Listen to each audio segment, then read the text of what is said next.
When we talk of organizing guidance and counseling in schools, it is important to keep in mind a very important element which is called needs assessment.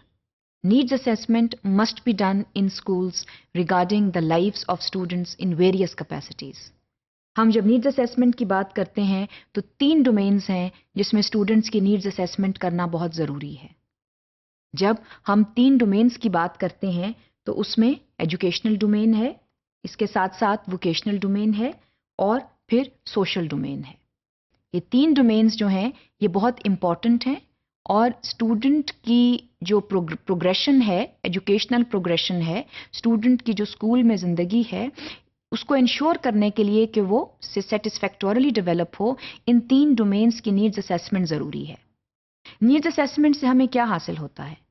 Needs assessment سے ہمیں وہ تمام چیزیں پتہ چلتی ہیں جہاں پر students کی اسٹرینتھس اینڈ ویکنیسز ہیں. اسٹوڈنٹس کے مسائل کے بارے میں پتہ چلتا ہے، ان کی لیول آف کانفیڈنس کے بارے میں پتہ چلتا ہے.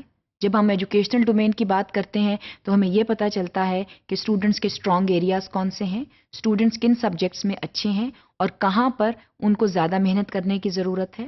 ہم جب ووکیشنل اسیسمنٹ کی بات کرتے ہیں تو ہمیں یہ پتہ چلتا ہے کہ کریئر چوائسز میں اسٹوڈنٹس جو ہیں وہ کیا سمجھتے ہیں کہ ان کو کیا بننا ہے اور ہم کس طرح ان کی مدد کر سکتے ہیں.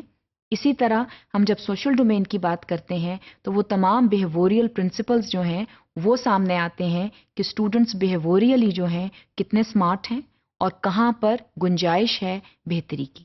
تو یہ تمام ڈومینز جو ہیں، تینوں ڈومینز جو ہیں، ان کی نیڈز اسیسمنٹ کے ذریعے ہم بہتر طریقے سے اپنے اسکولز کو مینیج کر سکتے ہیں، اسکولز میں ڈفرینٹ پروسیجرز جو ہیں ان کو چلا سکتے ہیں. اس لیے کوشش یہ کرنی چاہیے کہ 3 ڈومینز جو ہیں ان کو صحیح طور پر استعمال کیا جائے اور ان کی صحیح طور پر نیڈز اسیسمنٹ کی جائے.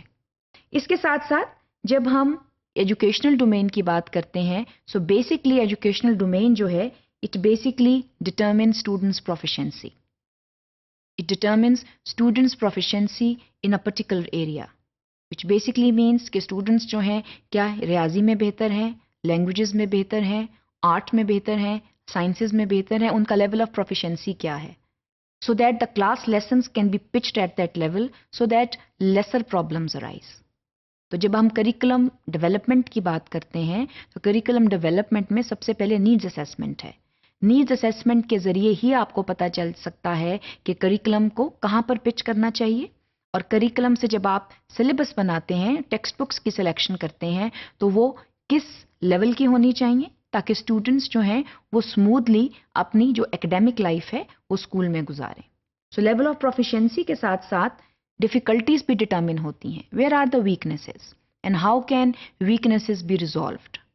سو اٹ از ایکسٹریملی امپورٹنٹ کہ جب ہم ایجوکیشنل ڈومین کی بات کرتے ہیں تو اسٹرینتھس اینڈ ویکنیسز دونوں کو ہمیں سامنے رکھنا چاہیے. اس کے علاوہ اس چیز کو بھی جانچنا ضروری ہے کہ کہیں اسٹوڈنٹس کو ایگزام فوبیا تو نہیں ہے. بہت سے ابو ایوریج اسٹوڈنٹس جو ہیں ان کے مارکس کم آتے ہیں کیونکہ ان کو ایگزام فوبیا ہوتا ہے. They have the fear of exams. So they may be excellent in terms of understanding concepts, in terms of analyzing concepts, but when it comes to sitting in an exam, that's where the problem arises. تو اگر ہمیں needs assessment کے ذریعے یہ پتہ چل جائے کہ اسٹوڈنٹ کو ایگزام فوبیا ہے تو ہم اس پرٹیکولر نیڈ پر کام کر سکتے ہیں. لیکن اگر ہمیں ایگزام کے بعد پتہ چلتا ہے، جب اسٹوڈنٹ کے سکورز آ جاتے ہیں تب پتہ چلتا ہے کہ اس بچے کو ایگزام فوبیا ہے، تو وہاں پر پھر مسئلہ ہو جاتا ہے. تو اس لیے بہتر یہ ہے کہ جب ہم ایجوکیشنل ڈومین کی بات کریں تو ہم صحیح طور پر نیڈز اسیسمنٹ کریں اور ایک طالب علم کے بارے میں مکمل آگاہی حاصل کریں تاکہ ٹیچنگ اینڈ لرننگ پروسیجرز جو ہیں وہ اسموتھلی فنکشن کر سکیں، ٹیچرز بہتر طریقے سے پڑھا سکیں، بہتر میتھڈالوجی کو اپنا کے، بہتر لیسن پلانز کر کے، اور اسٹوڈنٹس جو ہیں وہ بھی بغیر کسی نیگیٹیوٹی کے، بغیر کسی بیہیویئرل پرابلم کو سامنے لاتے ہوئے وہ اسموتھلی اور اسٹریس فری انوائرمنٹ میں کام کر سکیں. So needs assessment is a very important procedure that would help to counsel and guide students very, very properly and appropriately at the right time.